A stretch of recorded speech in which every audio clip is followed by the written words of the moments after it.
Hello my sunny babes and welcome back to my channel. If you don't know me, my name is Sunshine. Welcome to the sunny side. Alright, so in today's video, as you can see, I'm sitting at a desk because we're going to be doing some research. We're going to be diving in and talking about PCOS, which is a condition that I have, and I just wanted to get on and show you guys PCOS empowerment. So let's just get right into it.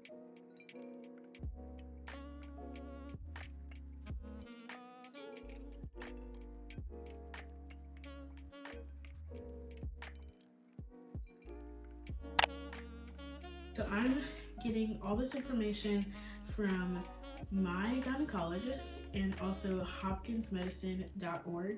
So if you have never heard of PCOS, which is polycystic ovarian syndrome, or ovary if we're being technical, but it can affect a lot of people and it's more common than people actually think. So that's why I wanted to talk about it, especially because this month, September, is PCOS Awareness Month. And so before the month ended, I was like, I feel like I need to talk about this because it's very near and dear to my heart, as I am someone that struggles with it. So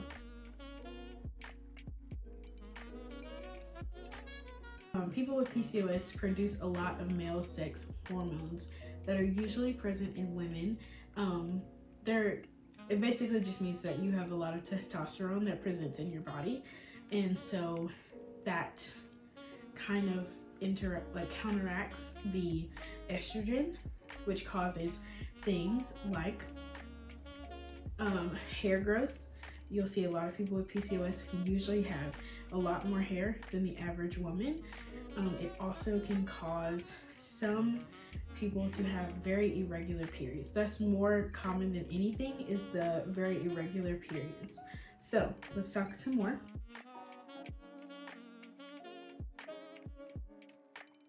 In some cases, a woman doesn't make enough of the hormones needed to ovulate. When ovulation doesn't happen, the ovaries can develop many small cysts. These cysts make hormones called androgens. Women with PCOS often have high levels of androgens. This can cause more problems with a woman's menstrual cycle, and it can also cause many of the symptoms of PCOS. So, for someone like me, I have a period probably once every 3 months, which is a big deal for someone that literally you're supposed to have a period every 28 days or a cycle every 28 days. And for me to go, I'm not going to count how many that day. It was basically 90 days without a period is a big deal. And so it was happening consistently. And so I just decided to ask, hey, this is weird. Or I would get cycles twice or 3 times in a month, and they would last like so long. Like I had a cycle for 14 days, and then I skipped 2 days and I was back on my cycle again. And this happens when your hormones are out of whack. And so of course, I had to get some treatment for that. This says treatment is often done with medication. This does not cure PCOS because PCOS is not curable, but it does help reduce the symptoms and prevent some health problems. So a lot of women with PCOS struggle to have children, and that is because of the fact that ovulation is something that you have to have in order to have a child. And so if I don't ovulate, then I don't have a child, big problem. And I have been tracking my ovulation, not because I want to have a baby, but because I want to see when I'm going to have a cyst. And so because I don't ovulate all the time, I usually get cysts often. The exact cause of PCOS is not clear, according to Hopkins Medicine. Many women with PCOS have insulin resistance. Now, this is something that people do not want to talk about, but I'm going to talk about it in this video. This means the body does not use insulin well. Insulin levels build up in the body and can cause higher androgen levels. This increases obesity and makes PCOS symptoms worse. PCOS may run in families. It's common for sisters or a mother or a daughter to have PCOS.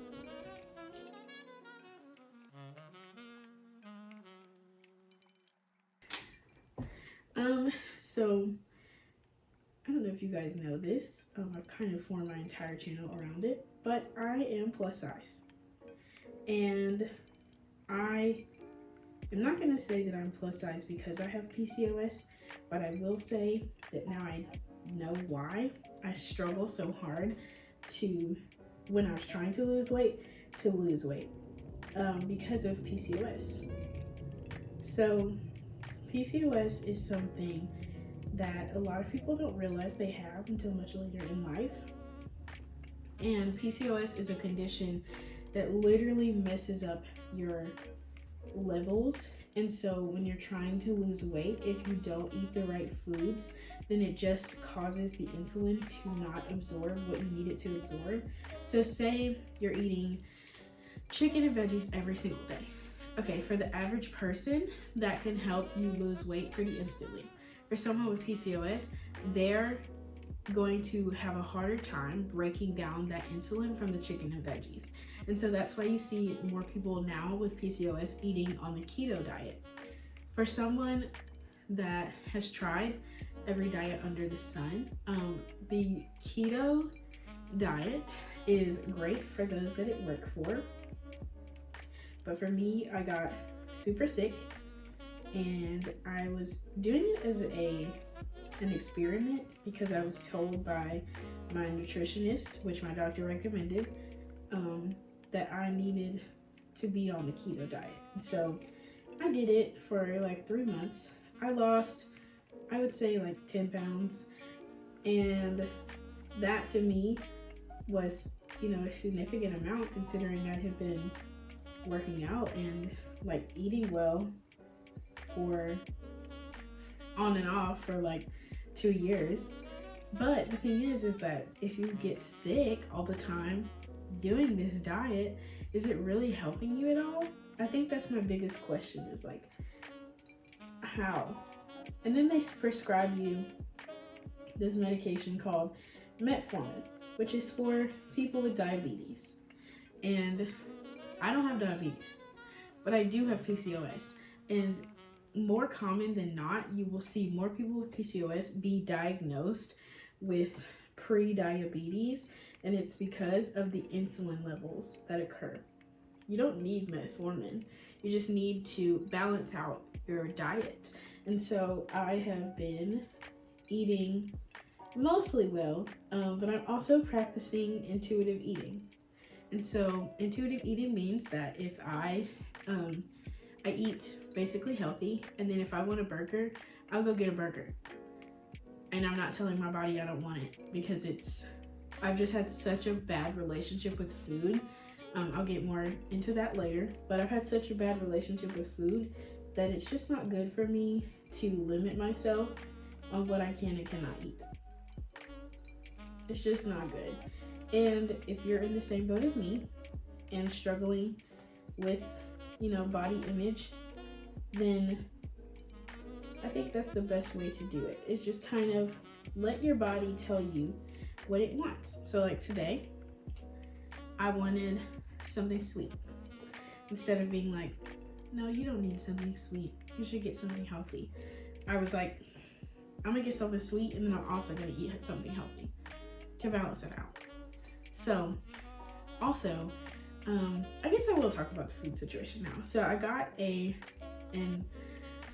a funk kind of yesterday, and I was just like, oh, like, I don't look like everybody else, and I don't know, like, I just feel like I should be a better like person online, because I tell people all the time, like, love your body, and then I'm out here crying about my body, And so we had a realism talk. And by we, I mean me and Jesus. Y'all know that's my best friend.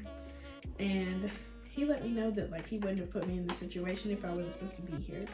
And so here I am online telling people, love your bodies.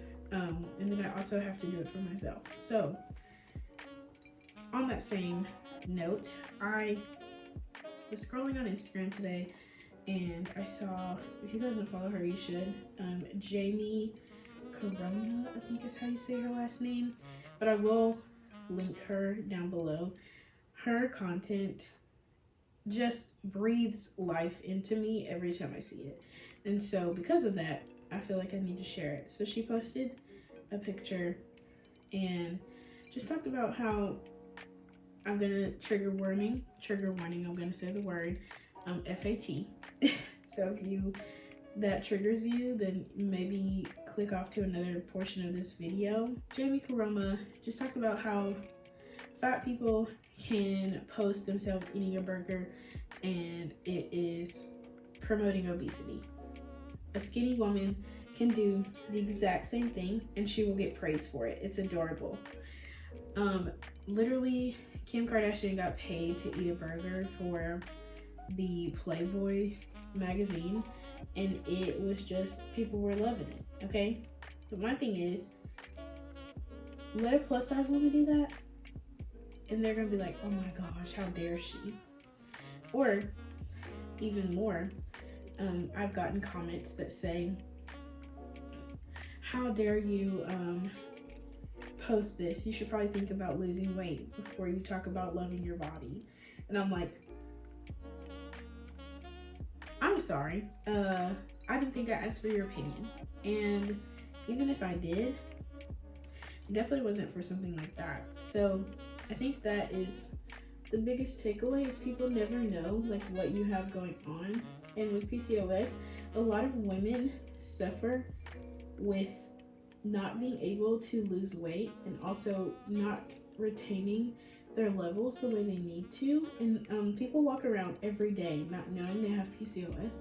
And so for people to just comment horrible things like, you should consider losing weight, like they haven't been doing anything to help it. Also, what if I didn't want to, right? What if I just wanted to live in the skin that I'm in? And on top of that, you have women like Lizzo who are literally superstars and are plus size and don't care. And on top of that, are the most healthy people. There are several people that are upwards of 300 pounds but are the most like healthiest people on this planet. Wrestlers do it all the time. That's always my takeaway. Sorry, I'm getting tissue. That's always my answer when people are like, oh, how are you that big and like not trying to lose weight? Wrestlers do it. Wrestlers do it all the time. Why can't I? But also, just in general, I'm okay with loving the body that I'm in. And I think that is the issue that a lot of people have with the content that I post. And it's just like, I wasn't really asking for your opinion, but thanks for giving it. Usually when I get comments like that, I just go ahead and delete them because I'm like, I don't need someone else to see this and it down their day, because I only post positive content. And so, well, every now and then I'll post like a, I'm not doing well, and if you're not doing well today, you know, that kind of post. But typically I post positive content because I want to brighten people's day. I want to leave a little sparkle where they need it, you know? And so for you to see my content and then see a nasty comment, I mean, that would just, I don't want it to dampen anyone else's day, really. It's not even about me, because it's not changing my perspective on who I am at all. Because at the end of the day, I am who Jesus says I am. And so if this is the way he has me to look, then it is what it is. Also, I feel like he put me on this planet to be an activist, and so I take it very seriously. That's why I'm here. That's why I post what I post, to say, hey babes, listen, I know that was really nasty that somebody said that to you, but think about what you've come from. So symptoms of PCOS are missed periods, irregular periods, ovaries that are large or have many cysts, excess body hair, weight gain, acne or oily skin, thinning hair, infertility, small pieces of excess skin on the neck or armpits, skin tags, dark or thick skin patches on the back of the neck, in the armpits, and under the breast. So after looking at all this and weighing out the symptoms, here is how you could be diagnosed: by a blood test or ultrasound. So the reason that I didn't know, but I did do a little bit of research because I follow a woman named 𝓗𝓷𝓷𝓭, and she talked about her battle with PCOS a couple years ago, which I was actually diagnosed going on now a year and a half ago, and my life has been changed ever since because now everything makes sense to me. But I was like, first of all, I am gaining weight like crazy. I don't understand it. I'm eating the same thing that my friends are eating. Why is it that I'm gaining more weight than they are? Okay, that's number one question. That was my number one question. Then I was like, well, on top of that, like, I've had what they call pre-diabetes for literally since 5th grade. And I'm like, what is it that is just making me keep this pre-diabetes condition? Because I do have the darkness on the back of my neck and in my armpits, and what is it that causes that? And I was always told, well, it's pre-diabetes, just lose some weight. That's always what I got. It's pre-diabetes, just lose some weight. And so I just went with that because that's what everybody said, all the doctors. My pediatrician, because I was in 5th grade, my pediatrician at the time was like, just lose some weight, it'll do it. We took a P test and it came back that she has pre-diabetes. And so once I actually started my cycles were horrendous. And I was like, maybe I'm just really bad with pain. Like, maybe it's just a knee problem. So then I just continue in my life with really bad periods, to the point where my mom and I, like, she would know when I was on my cycle, because I would wake her up at like 3 a.m. to have her hold my hair in the bathroom. Because my periods were so bad to the point where I would have to, excuse myself to the bathroom. And so she was the reason, my mom was the reason that I actually went and got tested, because, like, I think, to be honest, she just got tired of waking up with me at 3 a.m. every time I had a cycle, because it happened literally every time. Like, I would have to take days off of school to get help with my cycle. And I was literally in college, like, had no answer for anything, because they don't test you until you're 21, by the way. Can't get an ultrasound until you're 21. So I'm seeing, this is like 11 years of this, y'all. I just said 10. I'm now 21, going to a doctor. And I go to a doctor. Love her so much. I need to go see her again. I go to a doctor and she goes, I think we need to run some tests. So we run some tests, and sure enough, I do have PCOS. And after the tests were drawn, we found out reasons why I was doing the things I'm doing.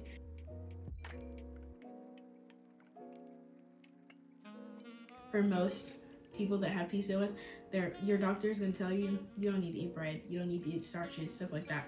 But because I'm eating the way I want to eat, and I am seeing the results that I want to see, I'm doing it. And I have not found a diet that works for me, so I'm not going off of what other people say. I'm going off of what my body says. And so far, it's working. So, love that for me.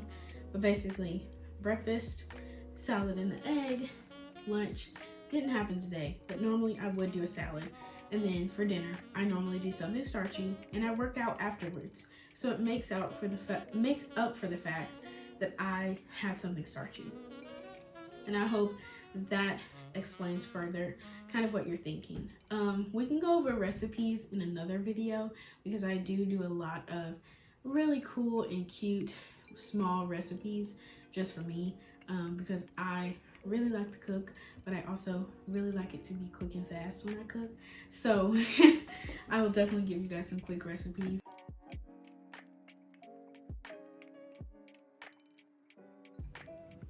That is PCOS, guys.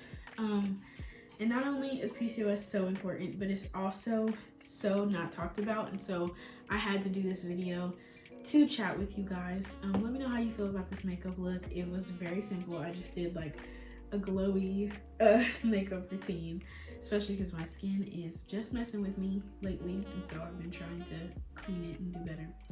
But I love you guys so much. If you have any more questions about PCOS, be sure to leave them in the comment section. If you got anything from this video, also please leave that in the comment section. And I hope you guys have, oh, also like the video. I don't know how I forgot that, but please like this video and subscribe to my channel. And I'll see y'all in my next video. Bye.